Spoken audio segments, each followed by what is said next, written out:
Matahari tidak pernah memilih siapa yang ingin ia bakar. Tapi bagi kami yang hanya beralaskan dua roda, panasnya terasa tidak bisa dihindari. Yah, kok lampu merahnya lama banget? Aku pusing, bau asap terus. Sabar jagoan, hitung sampai 10 lagi ya. Nanti kita beli es krim di depan. Pak, kalau capek kita minggir dulu sebentar. Bayi mukanya sudah merah sekali tuh. Jangan, Bu. Kalau berhenti sekarang, kita makin lama sampainya. Kasian Baim kalau terlalu lama di jalan. Yah, lihat. Anak itu enak ya. Di dalam situ dia bisa main HP. Nggak kayak aku. Iya, Nak. Doakan ayah ya, biar ayah punya mobil. Jadi bisa berangkat dan pulang sekolah dengan nyaman. Yah, kalau nanti punya mobil, aku mau duduk di depan ya, biar bisa lihat jalan. Janji, Nak. Ayah akan nabung biar bisa beli mobil. Kamu yang sabar ya. Pak, jangan terlalu dipikirkan ya. Yang penting kita selamat sampai rumah. Aku kadang merasa gagal, Bu. Menjemput anak sekolah saja dia harus panas-panasan. Kadang juga kehujanan. Kamu sudah berjuang, Mas. Baim tahu itu. Aku pun tahu. Yang sabar ya, Mas. Nanti kita pasti bisa punya mobil. Di antara bising mesin, sebuah janji diucapkan tanpa suara. Bukan tentang kemewahan, tapi tentang harga diri seorang lelaki yang ingin memberikan kenyamanan bagi keluarganya. Hujan bukan lagi akhir bagi mereka saat itu. Ia menjelma menjadi ribuan jarum tak kasat mata yang menusuk tepat ke ulu hati. Bukan dingin yang menyiksa, tapi rasa bersalah yang membeku, mencengkeram erat harga diri seorang ayah dan naluri seorang ibu. Sial, kenapa hujannya nggak berhenti juga? Tolong, sebentar aja. Sabar, Pak. Kita tunggu aja. Paling sebentar lagi berhenti. Lihat mereka. Mereka nggak perlu mikirin anak mereka kedinginan di jalan. Kenapa kita nggak bisa? Sabar, Pak. Jangan membandingkan diri kita dengan mereka. Allah pasti punya rencana lain buat kita. Rencana? Apa rencananya, Aku cuma ingin memberikan kehidupan yang layak untuk Baim, Bu. Tapi kenapa jalan hidup seperti ini? Aku tahu, Pak. Aku pun ingin memberikan yang terbaik buat dia. Tapi apa daya kita? Uang buat makan saja pas-pasan. Aku merasa gagal, Bu. Jangan bilang begitu, Pak. Kamu sudah berjuang. Ini bukan salahmu. Ini keadaan kita. Iya, tapi bakal janji. Ayah bakal belikan mobil buat Baim. Pak, jangan janji yang aneh-aneh dulu. Kita fokus sekolah Baim dulu. Ini bukan janji aneh, Bu. Ini janji seorang ayah. Aku nggak mau lihat Baim kehujanan kayak gini lagi. Kita bakal menabung, Pak. Sedikit demi sedikit. Pasti ada jalan. Yang sabar, Pak. Bu, menabung biasa nggak cukup. Aku bakal kerja lebih keras. Pagi, siang, malam. Aku nggak peduli seberapa capeknya aku. Pak, jangan memaksakan diri. Kesehatanmu juga penting. Kesehatanku nggak penting kalau lebih penting anak kita. Aku bakal belikan mobil buat dia. Biar tua, biar jelek. Yang penting nggak kehujanan atau kepanasan. Aku janji, Bu. Andai aku dulu tidak ditipu oleh temanku, Bu, mungkin sekarang kita masih punya mobil. Iya, Pak. Iya. Ya sudah, Pak. Yang sabar. Yang sudah lewat nggak usah dikenang terus. Cuma bikin Bapak stres.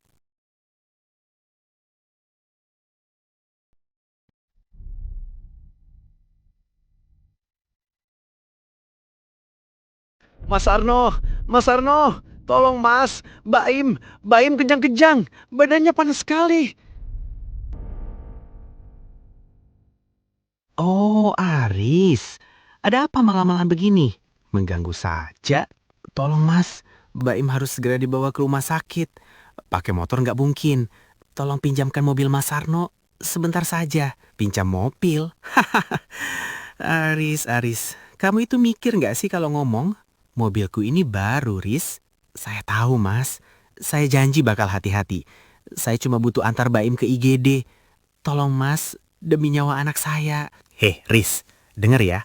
Aku beli mobil ini pakai uang, bukan pakai daun. Kalau kamu pinjam, terus kamu tabrakin, atau minimal lecet, siapa yang mau ganti rugi? Kamu. Punya uang kamu. Mas, saya bakal cuci bersih. Saya bakal ganti kalau ada apa-apa. Tolong mas, Baim, dia anak satu-satunya. Ganti? Halah, omong kosong. Buat makan sehari-hari aja kembang kempis, sok-sokan mau ganti mobil. Riz, sadar diri dong. Kamu itu cuma buruh. Nggak level pakai mobil kayak gini. Mending kamu bawa anakmu pakai motor bututmu itu. Kasih jaket yang tebal. Mas Arno tega sekali. Baim sedang bertaruh nyawa. Itu urusanmu. Siapa suruh nggak punya mobil? Makanya kerja yang benar. Jangan cuma bisa keenakan bikin anak, tapi giliran anak lahir nggak bisa kasih fasilitas. Udah, sana, pergi. Pintu itu tertutup, begitu juga hati. Kata-katanya lebih tajam dari petir, lebih dingin dari hujan. Tapi di tengah kegelapan malam itu, sebuah api menyala di dada. Api yang tak akan pernah padam sampai bisa tanpa harus mengemis pada siapapun. Satu kesulitan akan dibarengi dengan dua kemudahan. Mas Haris, Mas Haris. Ya Pak RT. Dari mana Mas Haris? Kelihatannya terburu-buru begitu, tengah malam begini. Pak RT, saya dari rumah Mas Sarno. Niatnya mau pinjam mobil. Anak saya Pak, panas tinggi Pak. Saya bingung. Niatnya mau saya bawa ke rumah sakit, tapi pakai motor kayaknya tidak memungkinkan Pak. Dasar Pak Sarno. Padahal masih saudara Mas Aris kan. Sudah, tidak usah bingung Mas. Pakai ambulans desa saja. Nanti saya yang bilang. Ayo, saya antar ke balai desa. Pasti ada yang piket malam. Oh iya Pak RT, terima kasih. Udah, santai aja. Ayo Mas, cepat.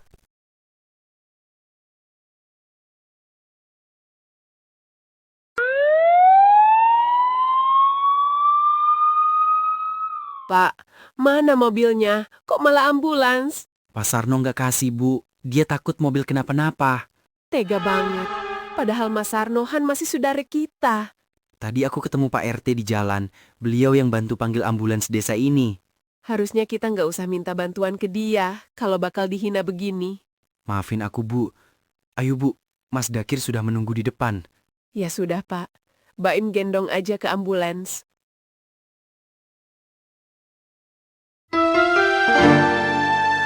Ye, ayah pulang. Iya, Baim. Baim udah sehat. Udah ya. Hari ini cuma bisa masuk celengan 50.000, Bu. Tadi ban motor bocor lagi. Uang bensin kepake buat tambal. Nggak apa-apa, Mas. Sedikit demi sedikit. Baim tadi sudah agak turun panasnya. Cuma masih lemas. Aku nggak tega, Bu. Dadaku rasanya sesak sekali. Sabar, Pak. Tuhan tahu niatmu. Tapi, Mas, tadi Bu RT nanya pas aku jemput Baim di depan gang. Nanya apa? Dia bilang, "Loh, Baim sakit toh. Semalam pakai ambulans ya? Mbok ya nyewa mobil atau beli yang murah?" Dia bilang gitu sambil pamer kalau anaknya baru beli mobil baru. Biarkan saja. Mereka bebas menilai. Mereka tidak tahu rasanya jadi kita. Tapi Pak, uang tabungan kita ini apa cukup buat beli mobil yang layak? Aku takut kalau cuma dapat mobil tua, nanti malah sering mogok. Biar tua, yang penting Baim gak kehujanan lagi. Biar tua, asal ada atapnya buat kalian. Aku bakal belajar benerin mesinnya sendiri kalau perlu. Aku percaya kamu, Pak. Kita hemat lagi ya bulan ini. Aku mau coba jualan kue kecil-kecilan di depan rumah buat nambah tabungan mobil kita. Terima kasih, Bu. Maaf ya, aku belum bisa kasih yang mewah. Cinta seorang ayah dan ibu seringkali tidak berwujud kata-kata. Ia berwujud jam lembur yang panjang, lelah yang ditahan, dan angka-angka di buku catatan yang bertambah dengan sangat lamban. Bagi dunia, ini mungkin hanyalah rongsokan yang menunggu waktu untuk dibuang. Tapi bagi mereka, setiap baut dan besinya adalah hasil dari jam tidur yang hilang, lambung yang menahan lapar, dan harga diri yang sempat diinjak-injak. Mas, ini beneran?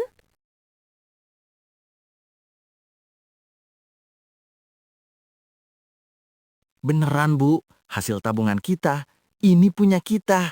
Ayah, mobil merahnya beneran datang. Ayah nggak bohong. Lihat, Nak. Di dalam ada kursi empuk. Nanti kalau hujan, Baim nggak usah pakai jas hujan plastik lagi ya. Baim bisa bobo di sini. Mobilnya bagus ya, Baim suka. Riz. Jadi itu hasil lembur siang malammu. Mobil rongsokan begitu. Hati-hati, nanti kalau lewat tanjakan malah mundur. Nggak apa-apa Mas Arno. Biar tua, yang penting suami saya nggak perlu pinjem mobil saudara saat anak saya sakit.